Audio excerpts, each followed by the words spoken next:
Euronews. Las noticias. Saludos, bienvenidos a Euronews hoy. Tras un fin de semana repleto de tensiones por el contraataque de Irán a Israel, la comunidad internacional pide rebajar el tono para que el conflicto en Oriente Medio no escale. Estos son los titulares del día. El secretario general de la ONU, Antonio Guterres, pide máxima moderación y reducción de las tensiones. El portavoz de la Casa Blanca asegura no apoyar una guerra contra Irán. Cientos de familias palestinas desplazadas emprenden un peligroso viaje de regreso al norte de Gaza. El presidente de la Cámara de Representantes estadounidense promete impulsar la ayuda a Israel y Ucrania. Los republicanos bloquean una ayuda de 95.000 millones de dólares a Ucrania. La oposición liberal y socialista pide a Orbán elecciones anticipadas en Hungría si ganan las elecciones europeas. Guterres pide máxima moderación y reducción de las tensiones. El secretario general de la ONU, Antonio Guterres, ha llamado a rebajar el riesgo de enfrentamiento mayor al abrir la sesión de emergencia del Consejo de Seguridad de este domingo, después de que Irán lanzara más de 300 drones y misiles contra Israel. Es hora de dar un paso atrás. Es vital evitar cualquier acción que pueda conducir a enfrentamientos militares en múltiples frentes en Oriente Medio. Los civiles ya están llevando la peor parte y pagando el precio más alto. Y tenemos la responsabilidad compartida de involucrar activamente a todas las partes implicadas para evitar una mayor escalada. El ejército israelí ha publicado este vídeo que asegura muestra un cráter en la base aérea de Nevatim provocado por un ataque iraní. El presidente de Israel, Isaac Herzog, se refirió a una declaración de guerra. Esto es como una guerra de verdad. Quiero decir que esto es una declaración de guerra. Ahora porque somos comedidos y porque conocemos las repercusiones y porque tenemos deliberaciones con nuestros socios, estamos considerando todas las opciones y estoy bastante seguro de que tomaremos las medidas que sean necesarias para proteger y defender a nuestro pueblo. No buscamos la guerra. Los israelíes que viven a unos 10 kilómetros de la frontera norte con el Líbano, en la localidad de Kiryat Shmona, fueron los que más notaron el ataque iraní. De 23.000 habitantes, ha sido anteriormente evacuada por combates entre el ejército israelí y el grupo chií Hezbollah. Los líderes del G7 y de la Unión Europea han condenado unánimemente el ataque sin precedentes de Irán contra Israel. La declaración conjunta, publicada tras su reunión por videoconferencia, reafirma su compromiso con la seguridad de Israel. Hacemos un llamamiento a Irán y sus representantes para que cesen por completo los ataques. Todas las partes deben ejercer la máxima moderación. En el futuro, reflexionaremos sobre sanciones adicionales contra Irán en estrecha cooperación con nuestros socios, concretamente sobre sus programas de drones y misiles. Se trata de un ataque injustificable. Se trata de una grave escalada de la situación. Eso no es de ninguna manera aceptable, comprensible o tolerable. Líderes políticos de toda la Unión Europea han emitido enérgicas condenas tras el ataque nocturno de Irán contra Israel. La preocupante situación de la región se va a debatir en breve en el Consejo Europeo. Cientos de familias palestinas refugiadas en el centro de Gaza desafiaron el domingo las advertencias del ejército israelí y comenzaron un peligroso viaje de regreso a la aislada parte norte de la franja, devastada por la guerra. La mayoría avanzaba a pie, otros iban en carros tirados por burros. Queremos volver y vivir una vida decente. Llevamos 6 meses viviendo humillados. Queremos volver a la ciudad de Gaza. No queremos nada más. Muchos tuvieron que dar marcha atrás porque el ejército israelí les impidió llegar al norte, mientras en el sur Israel continúa preparándose para invadir Rafah, donde se refugian más de 1 millón de desplazados de otras partes de la franja. También el domingo el cardenal Timothy Dolan, arzobispo de Nueva York, ofreció una misa en Cisjordania en medio de crecientes tensiones en Oriente Medio. Cuando me reúno con la gente aquí en Belén, cuando me reúno con la gente en Ramallah, cuando me reúno con la gente en Jerusalén, pueden ser musulmanes, cristianos o judíos, y la mayoría de ellos dice: Solo queremos la paz. La visita de Dolan se produce después de 6 meses de ofensiva israelí en Gaza, que ha sumido a la franja en una crisis humanitaria cada vez más profunda. El presidente de la Cámara de Representantes estadounidense promete impulsar la ayuda a Israel y Ucrania. El ultraconservador Mike Johnson aseguró este domingo que intentará promover más ayuda a Israel, mezclándola con la ayuda a Ucrania. La Cámara tiene pendiente un paquete de ayuda a Ucrania de 95.000 millones de dólares. La aviación moderna está demostrando su eficacia. Los modernos sistemas antiaéreos son capaces de proteger vidas. Así se demostró en Oriente Medio. El mundo entero se da cuenta de lo que es la verdadera fuerza para defenderse, ve que es posible. Y el mundo entero vio que Israel no estaba solo en esta defensa. Y cuando Ucrania dice que sus aliados no deben hacer la vista gorda a los misiles rusos y drones, significa que deben actuar, y actuar con fuerza. El Ministerio de Defensa ruso mostró estas imágenes de su artillería cubriendo a unidades de asalto que supuestamente operan en la región de Donetsk. Rusia ha asegurado que sus tropas han tomado el pueblo de Porvomayske, en la región de Donetsk, al sur de la ciudad industrial de Avdiivka, que Rusia capturó por completo a mediados de febrero.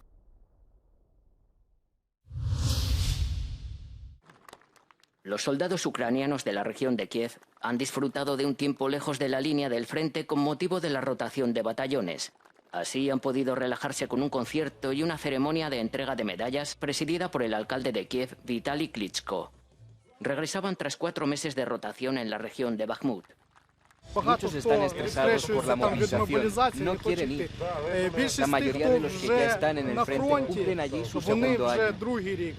Así que no hay más voluntarios. Estas personas que no están motivadas a hacer que se movilicen, no creo que tengan ningún efecto. Hay que motivar a la gente. Lo más importante es la motivación. Mientras tanto, en Bucha, artistas callejeros de Estados Unidos crean murales para denunciar las atrocidades rusas cometidas en las calles del suburbio de Kiev.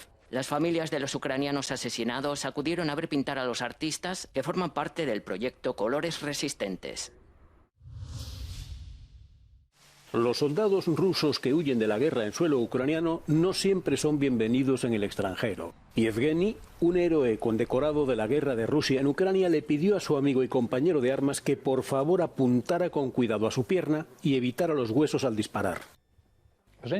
Cuando una mujer da a luz a un niño, experimenta un dolor muy intenso y alumbra una nueva vida. Yo me di la vida después de pasar por un dolor muy intenso. No hay ningún mecanismo para que los rusos que no quieran luchar, para que los desertores lleguen a un lugar seguro.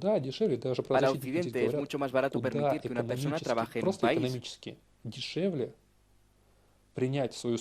Alguien sano que pueda trabajar. Que suministrar armas a Ucrania. En Occidente se ve con desconfianza a los que consideran desertores, ante la posibilidad de que pudieran ser espías o criminales de guerra. En Kazán tenía una vida completamente diferente. Tenía mi propio piso, tenía un trabajo, ganaba dinero, tenía personal a mi mando. Aquí duermo envuelto en abrigos y como cualquier cosa. No tengo un céntimo. Es muy deprimente. Mediazona ha documentado más de 7.300 casos en los tribunales rusos contra soldados ausentes sin permiso desde septiembre de 2022. Prefiero sentarme aquí y sufrir y buscar cualquier cosa que ir allí y matar a un ser humano por culpa de una guerra poco clara. Que es del todo culpa de Rusia. No me arrepiento. Para la mayoría de los desertores, conseguir el estatus de refugiado en la Unión Europea es prácticamente imposible. Francia recibió en 2 años 3.400 peticiones de asilo. La candidata del partido de centro-izquierda de Hungría, Klára Dobrev, pide elecciones anticipadas. En Hungría no solo habrá elecciones al Parlamento Europeo en junio, sino también elecciones municipales. Para Dobrev, la corrupción ha hecho mella en el gobierno del ultranacionalista Viktor Orbán. La oposición húngara ha pactado excluir a Orbán y a la extrema derecha de cualquier pacto postelectoral. Una de las señales más seguras del derrumbe de una casa es cuando los cimientos empiezan a resquebrajarse. Esto es exactamente lo que le está ocurriendo a Fidesz. Hoy, para la gran mayoría de la gente, es simplemente una vergüenza apoyar a este gobierno. El candidato principal del Partido de los Socialistas Europeos, Nicolás Smith, calificó al gobierno húngaro de imprudente, irresponsable y antidemocrático. Desde que el partido de Orbán llegó al poder, el Estado de Derecho ha sido constantemente desmantelado y Orbán ha transformado este país paso a paso en un sistema que le da el poder absoluto y a sus amigos pleno acceso a los recursos y al dinero público. Nicolás Schmidt, luxemburgi politikus, az Európai Szocialisták Pártjának csúcsjelöltje, beszédében kiemelte, üzenetük az antidemokratikus szereplőknek és mozgalmaknak a következő: nincs együttműködés, nincs koalíció, sem Orbán Viktorral, sem a szélsőjobboldallal. Számukra ez a vörös vonal. Kónya Rita, Euronews, Budapest. La campaña electoral en Croacia marcada por duras luchas entre los dos favoritos para las elecciones del miércoles. Enfrentarán a la formación del gobierno la conservadora Unión Democrática Croata, liderada por el actual primer ministro Andrej Plenković, contra una alianza informal de partidos centristas y de izquierda, liderada por el presidente populista Zoran Milanović y su Partido Socialdemócrata. ¿Y cuál es la alternativa? ¿Y quién es la alternativa? La alternativa en estas elecciones no la lidera esta oposición formal. Más bien, está liderada por un tipo que viola la Constitución, Zoran Milanović, que organizó un sabotaje político contra estas elecciones y que está destruyendo los cimientos constitucionales de Croacia. Convertir al presidente Milanović en un primer ministro designado sería una medida sin precedentes en Croacia. Los jueces constitucionales declararon que la candidatura era inconstitucional y Milanović, a cambio, los llamó paletos. Para el líder de los socialistas, el Tribunal Constitucional ha perdido una ocasión para hacer oír su voz. Si el Tribunal Constitucional cree que hay algo polémico en ello, deberían haber reaccionado. De lo contrario, están convirtiendo a Croacia en algo que nunca fue y nunca será, como Bielorrusia o países así. Según las últimas encuestas, el partido del gobierno seguirá en el poder, pero perderá la mayoría. Los observadores señalan la ausencia de temas de economía y seguridad en el discurso público durante la campaña. Todo se reduce a si prefieres tener a Plenković o Milanović. Eso para un país, para una nación que no tiene mucha cultura política, que no tiene mucha tradición democrática, representa ir para atrás, en mi opinión. El presidente desempeña un papel importante en la formación postelectoral de una coalición de gobierno y es probable que el populista Milanović siga en el centro del escenario político. Miles de polacos contrarios al aborto se manifestaron en Varsovia el domingo para protestar contra las recientes propuestas del nuevo gobierno para liberalizar la estricta ley del país y permitir la interrupción del embarazo hasta la semana 12. La semana pasada el Parlamento de Polonia, dominado por la coalición gobernante liberal, votó a favor de la continuidad de los trabajos legislativos en torno a varias propuestas para levantar la prohibición casi total de los abortos vigente bajo la normativa actual.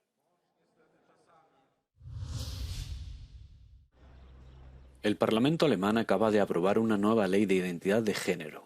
Esta legislación pretende facilitar los procedimientos legales de cambio de nombre y de identidad de género. La ley de autodeterminación se ha aprobado por mayoría en el Bundestag, el Parlamento alemán, con 374 votos a favor y 251 en contra. La ley anterior databa de 1980 y requería 2 informes psiquiátricos y la aprobación posterior de un juez para poder cambiar de nombre y género. Con esta nueva ley se pretende iniciar el trámite administrativo avisando con 3 meses de antelación si eres mayor de edad.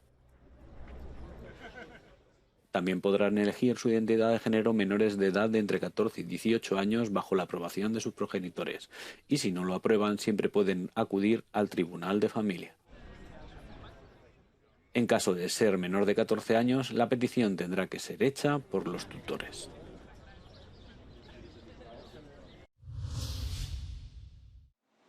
El canciller de Alemania, Olaf Scholz, ha viajado a China para tratar de reconducir la cada vez más tensa relación económica entre ambos países por las diferentes posturas sobre la invasión rusa de Ucrania. Scholz, que viaja con una delegación de ministros e importantes empresarios alemanes, realiza una visita oficial de 3 días al gigante asiático. Así, tiene previsto visitar el centro financiero de Shanghái antes de viajar a la capital, Pekín, para reunirse con el presidente de China, Xi Jinping, y con el primer ministro chino, Li Qiang.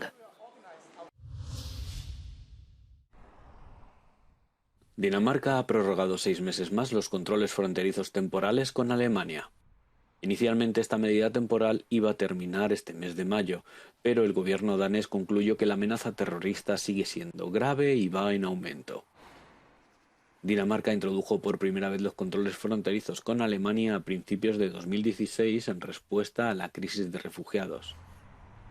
Posteriormente se reintrodujo el pasado octubre tras una serie de incidentes de quema de Coranes y el estallido de la guerra de Gaza. A menos de 2 meses de las elecciones europeas, el candidato de la derecha francesa François-Xavier Bellamy quiere demostrar que es duro con la inmigración. El viernes, el miembro del Partido Popular Europeo de centro-derecha eligió un lugar simbólico para hacerlo, la ciudad francesa de Menton, cerca de Italia, punto álgido del debate migratorio que ha provocado múltiples roces diplomáticos entre ambos países.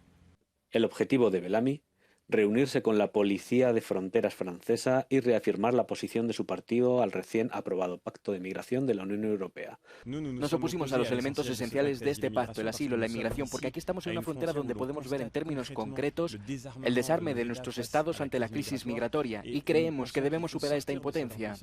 Y desgraciadamente el Pacto Asilo-Inmigración no aporta la necesaria solución que necesitamos para proteger mejor nuestras fronteras. El candidato fue en contra de la petición de su propio grupo parlamentario en Bruselas, coautor del pacto, de votar a favor de la mayoría de la reforma. El pacto pretende acelerar el proceso de asilo y también simplificar el retorno de los inmigrantes irregulares a sus países de origen. Exigirá a los Estados miembros que compartan la responsabilidad sobre los solicitantes de asilo, ya sea acogiendo a más inmigrantes o aportando fondos adicionales. En el Valle de Roya, a 1 hora de Menton, este activista de la ONG Roya Citoyen, conocida por acoger a inmigrantes que han cruzado la frontera, ha criticado tanto el nuevo proyecto como la postura de Bellamy sobre la inmigración. Simplemente hará su paso, sus vidas y sus viajes mucho más difíciles, mucho más peligrosos. Se mire como se mire, no se puede detener un flujo de personas desesperadas que han dejado su país de esta manera y de una forma u otra pasarán o morirán. Según las autoridades locales francesas, en 2023 se realizaron 44.000 detenciones en este paso fronterizo y algunos detenidos fueron arrestados varias veces. Un tema delicado que seguirá en el centro de estas elecciones europeas, ya que los Estados miembros deben ahora referendar la versión final del pacto, posiblemente en una votación a finales de abril. El presidente francés Emmanuel Macron dice que la ceremonia inaugural de los Juegos Olímpicos de París prevista en el río Sena podría trasladarse al Estadio de Francia si la amenaza a la seguridad se considerara demasiado alta. Francia está en alerta máxima de seguridad antes de los Juegos, donde se esperan millones de visitantes. Se trata de una operación de seguridad sin precedentes. Francia nunca había desplegado tantos medios para la seguridad. Confío en las fuerzas del orden francesas para garantizar la seguridad de los Juegos. Además del posible cambio de emplazamiento de la ceremonia inaugural para limitar los riesgos de seguridad, los organizadores también barajan acortar el itinerario del desfile por el Sena. El plan original consistía en una grandiosa ceremonia de apertura para unas 600.000 personas, la mayoría de las cuales observarían el espectáculo de forma gratuita desde las orillas del río. Pero las preocupaciones logísticas y de seguridad han llevado al gobierno a reducir progresivamente sus ambiciones. A principios de este año, el número total de espectadores se redujo a unos 300.000.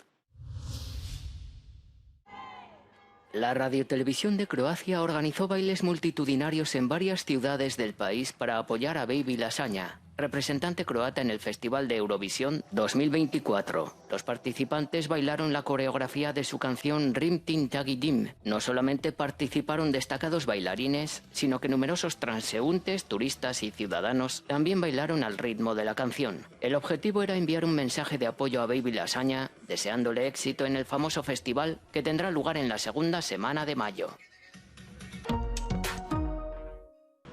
Hasta aquí las noticias. Pueden mantenerse informados a través de nuestras redes sociales y nuestra página web. No olviden suscribirse al canal de YouTube para no perderse ningún Euronews Hoy. Ahora les dejamos con un vídeo no comment que no les dejará indiferentes. Buen día y buena suerte. ქალბატონმა თაკომ კითხა 30-იან წლებთან დაკავშირებითო და გაიმეორა ამ საკითხში თინა ბოკუჩავა შეკითხვაც.